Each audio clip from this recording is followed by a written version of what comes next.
Hello, and thank you for joining this edition of the Astriva Masterclass. We've got a really great episode for you today, and I want you to stop and bookmark the page where you can find more of our masterclasses.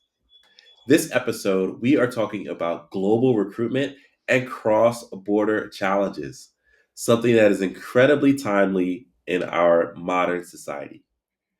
As always, we have many experts on our panel today to help you improve your quality of global recruitment and cross border challenges. And I would love for our panelists to introduce themselves.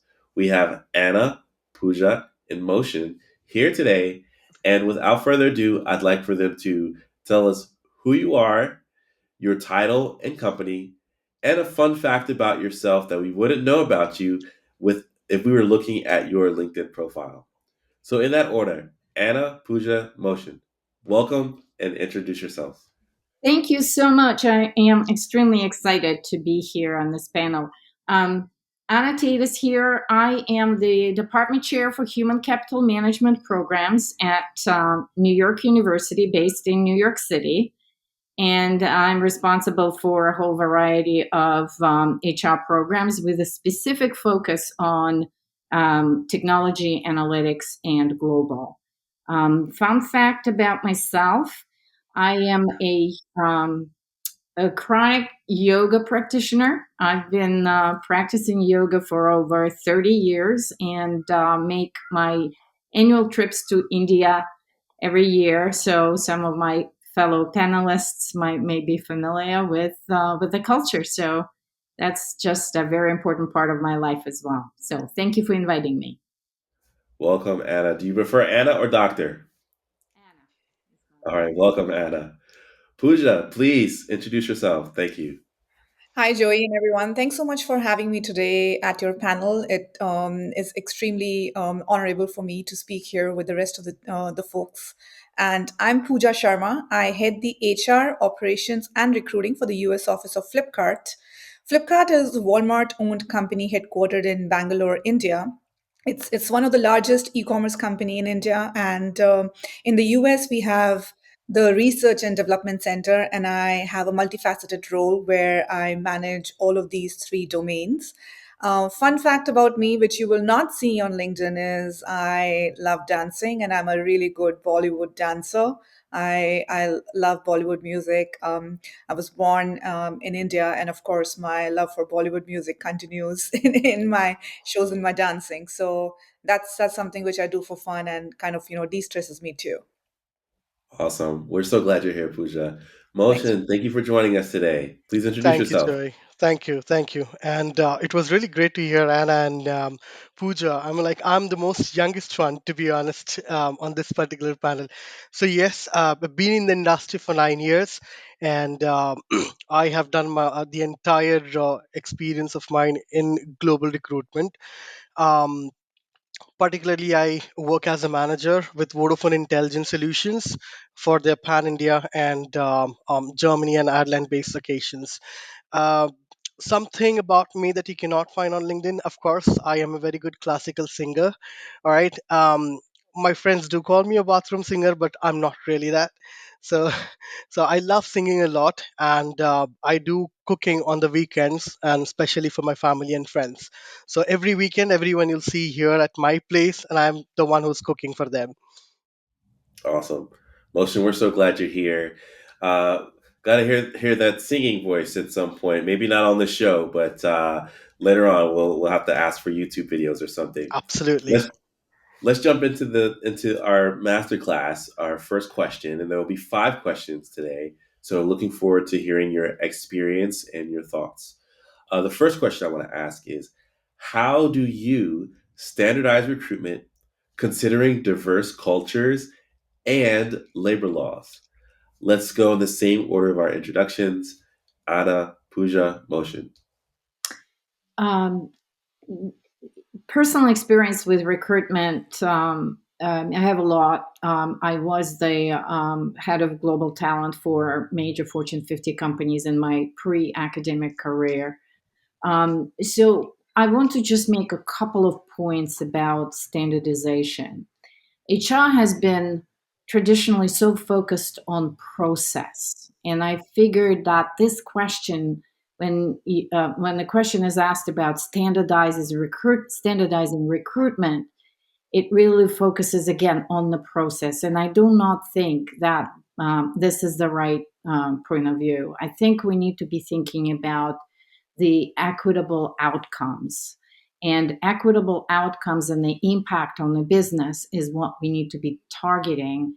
And that's where, we need to be definitely compliant in with the local laws and various other company expectations, but at the same time thinking about how within the context of a global enterprise we could be locally appropriate, at the same time globally compliant. However, again, I think as a matter of what we measure, it should be the quality of outcomes that we need to be looking for. Great perspective. Puja, what do you think? Sure, and I also would like to give a little bit of insight into my background in talent acquisition market. I've been an international recruiter for a very long time. I have knowledge of working in India, of course, the U.S. market, and also my experience working in Thailand exposed me to working with the Asia and the European markets as well. So I understand, where you're coming from, the question, but I also agree that while you would want to standardize some of the recruitment processes and protocols, including the HR, but it also is about customizing the programs, the procedures, protocols, depending upon different geographical locations. It's very important to understand the regions, the regional labor laws, the candidate market, and how they operate and what really goes into devising this custom recruitment plans for each location. Of course. The candidate market will also differ depending upon the different cultural, uh, things that come in, and including different cultures and things like that. So I think it is going to be a combination of standardizing and also devising the custom programs, while you can keep some of the things, your core company values, your core mechanism, that whatever is driven from your location of the headquarters, but it also is about devising specific and custom plans depending on each location. So it has to be a balance of it. That is what works, is what my take on this. All right, Mohsin, I see you ready to respond to this question here. So let me just repeat it. How do you standardize recruitment considering diverse cultures and labor laws? All right. So I think Anna and Pooja has already covered the 90%, 95% of it. I just have left with the 5%. But, when I started my career, I started working for the US market, and a part of it, I was supporting the UK market. And when you talk about US and UK, they both have different cultures altogether, different tax terms, different contracting terms, work methodologies, everything is way too different. But what we found common is the process. Recruitment is a process. It's a full life cycle process. When you talk about um, gathering the requirement from the hiring managers, um, sourcing, calling the candidate, having the interviews coordinated, scheduled, and lined up, and then negotiating the salaries, of course, and then offer. So the process remains the same. So we standardized the process. Okay, we had different hubs. So basically, we had hubs in India that would be supporting US market. We had a hub in UK that would be working for the Middle Eastern market and the Asia Pacific market. What we introduced is a CTI, that is certificate to interview, wherein we educated them the geography that they're going to work with, the culture that they're going to talk to people around, and certain questions which are legal and illegal basis the labor laws. Because sometimes in the US you cannot ask somebody directly on the, like, what, how much are you making per hour, or what your expectations, or what your current salary is all about.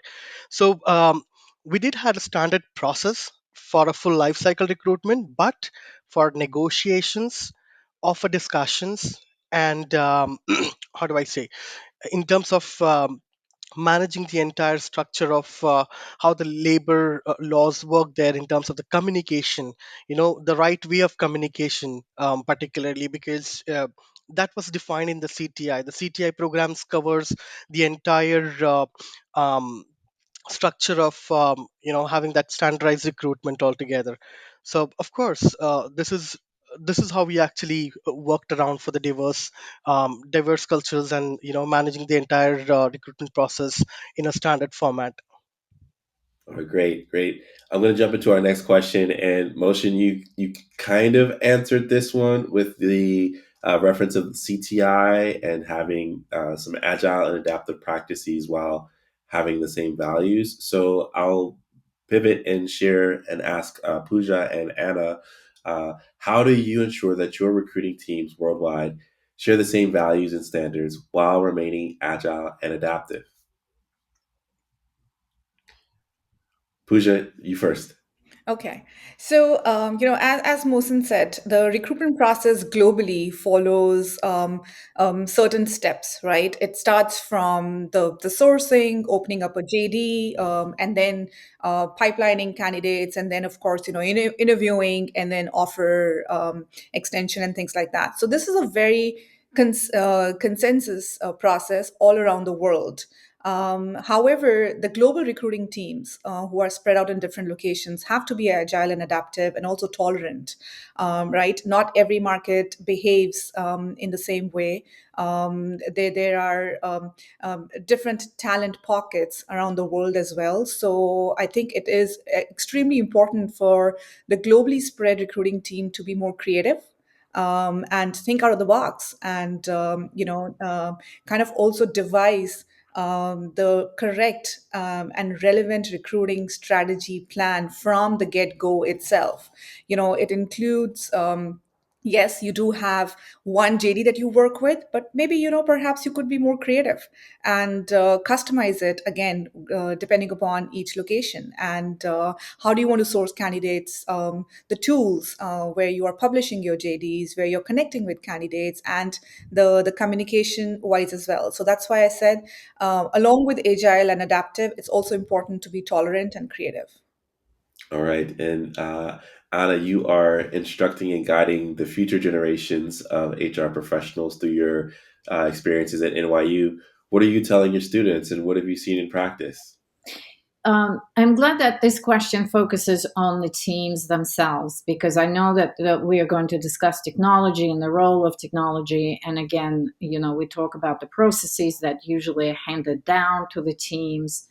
And as a matter of practice, recruitment jobs and people who are in recruitment are sort of considered to be entry level into HR and oftentimes are perceived in companies as sort of less strategic. But I think looking at recruitment teams across the world is where the most strategic, sort of pulse of the organization really occurs. How are those teams operate and consistent with the values of the company? Because again, outside of AI systems and everything else we will discuss, the fundamental decisions are made by the humans, right? And I think that we need to elevate the role with automation and process improvement across the board and in what we do when we recruit globally. We need to really focus on decision quality of the people who are actually doing the work. And and again, when I run mostly master's level programs, and so that's where we work on more complex decision junctures in the recruitment process, and that's what happens again in the global setting.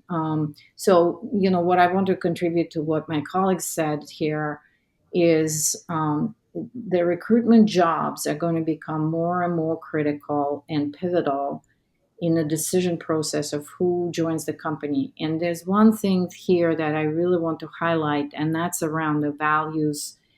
Standards are easier to enforce, right? We know how to enforce standards.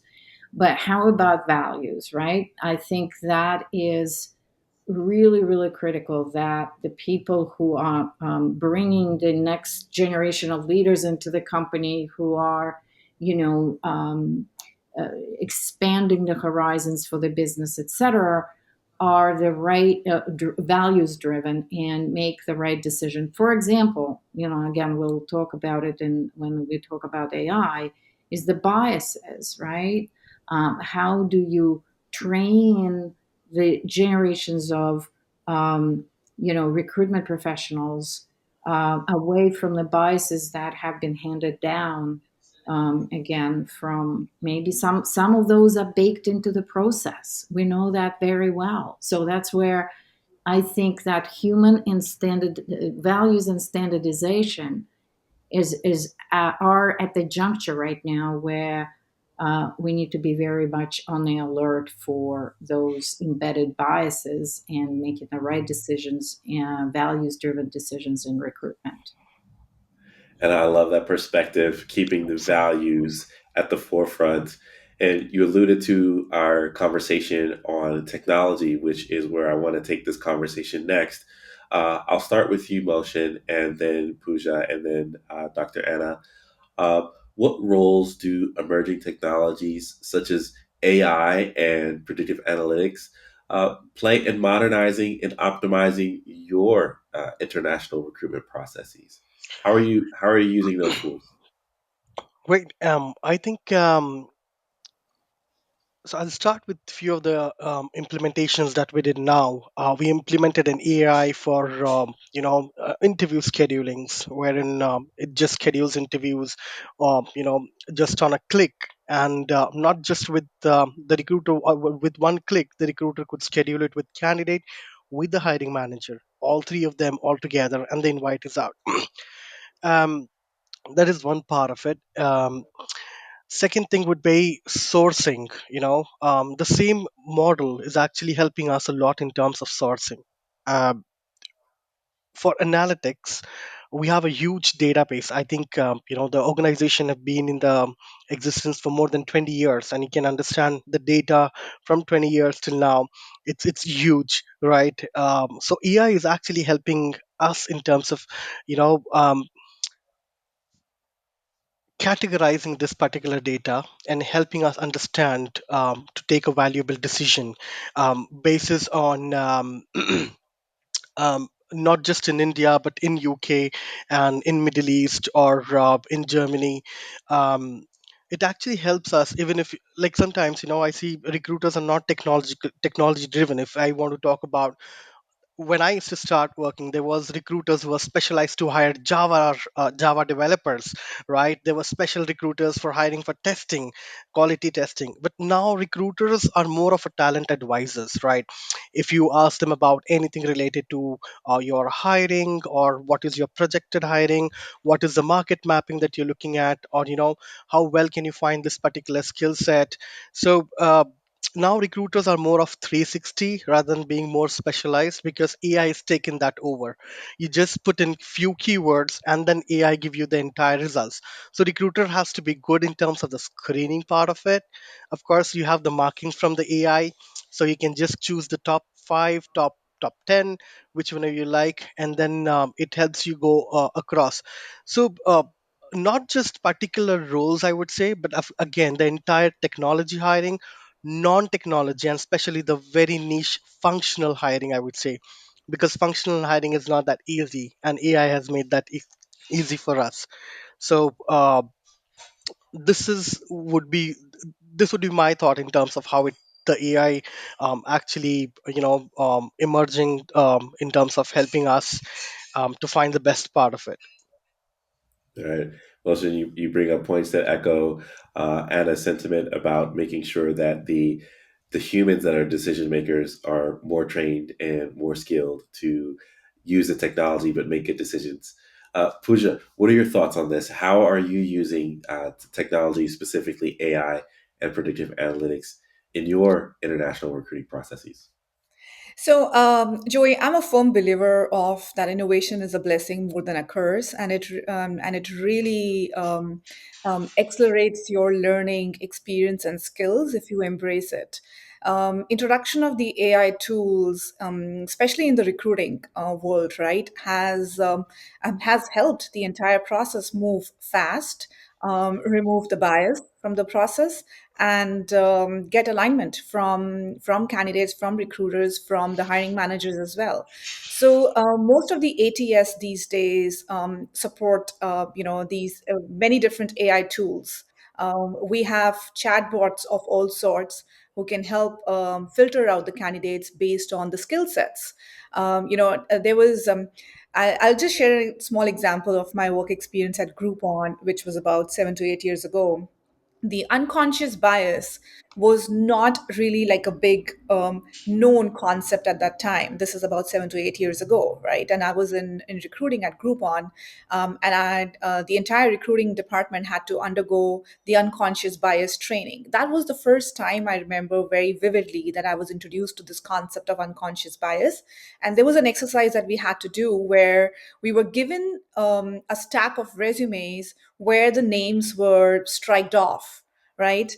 And that was the first time, it clicked to me that if there is if you focus on the skill set, that is the most appropriate and correct strategy to go with, rather than looking at person's name, where they come from, which uni had they gone to, and even like what courses have they done and things like that, right? So especially in technology domain, it is all about the skill set, what the person brings on table, what experience they have.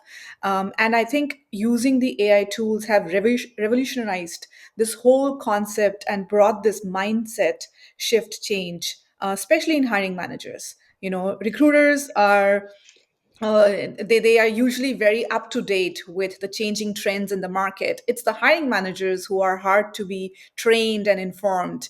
And I would say that AI has definitely helped in aligning the hiring managers and bringing them more into the process and making it more successful than ever. All right, great. Thanks. We've got about 7 minutes left on our program with two more questions. So I want to make sure that you all have an opportunity to respond to these. So I'll get to them quickly. The fourth question that I want to ask for our time together is: does your organization have a monitoring system in place to track and anticipate legal developments in employment matters in the various countries in which you recruit? Dr. Anna, I'll lead with you first, since you didn't get a chance to go on that last question, but we'll go down the line. Anna, Puja, Mohsin. Okay, I'll be very quick because I'm currently not recruiting globally, and but we do have students coming from all over the world. Yes. But what I want to mention here is that we, on the educational side, that we definitely track all the legal developments. We actually have employment attorneys teaching courses in labor law as well as the global labor laws, which is a very complex and intricate system of requirements. And I think every organization needs to have experts. I wouldn't leave it or task recruiters to be monitoring. They could for their own education, and they should be, but there's got to be a partnership with a legal counsel in every global organization who will be flagging any sort of changes in labor law. And when it comes down to labor issues, they shouldn't be handled by recruiters. They should be handled by legal department in the company. Okay. Puja, about 30-second response. I agree with Anna. Recruiters are not the center of excellence when it comes to knowing the legal laws and the labor laws pertaining to each geographical location. And for that reason, our legal teams, the legal counsels who we have centered in our headquarters, help us, understand these different labor laws. And if Since our headquarters are based in India, if they are not aware of the local laws, then we have partnerships with legal firms in different locations who we leverage on for their expertise. Awesome. Motion, what about you? Are you monitoring the legal changes? Yes. So we as a recruitment team do not do, but yes, it's a recruiter's responsibility to identify the birth or the by birth nationality of the candidate, because there are certain laws and certain compensation structures that are followed throughout in India, and to particularly make sure that we understand. Supposedly, there are candidates from local parts of it. You talk about Nepal, Bhutan, Bangladesh, and people from Iran, Egypt.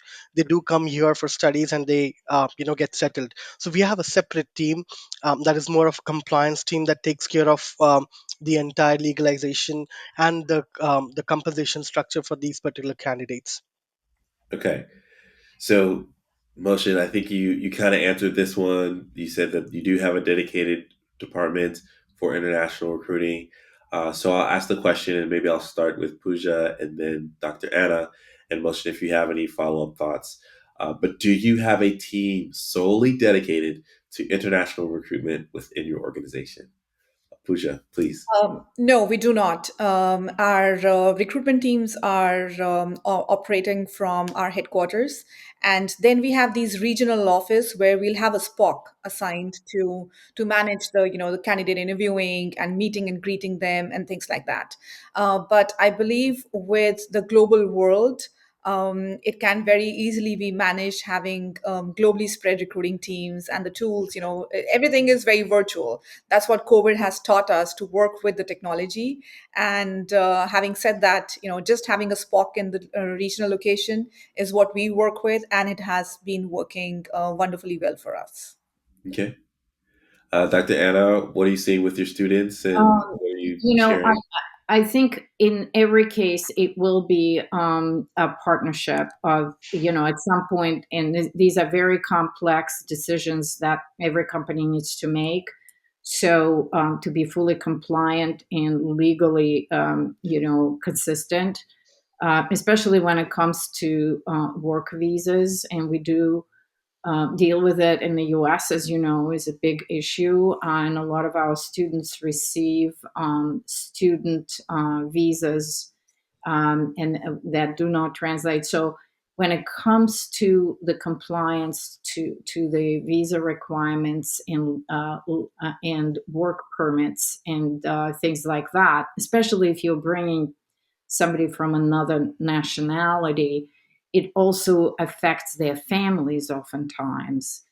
And if in a remote work situation, whether you can have somebody working for you in another legal entity, but be employed by, let's say, an Indian organization, but be working out of Bangladesh or whatever, again, it's not just a straightforward line with the people being all co-located in your geography. A global recruitment means that you also have to develop expertise and knowledge of how to work with remote and distributed teams where team members might be residing in various geographies and have different nationalities. So it becomes very, very complex.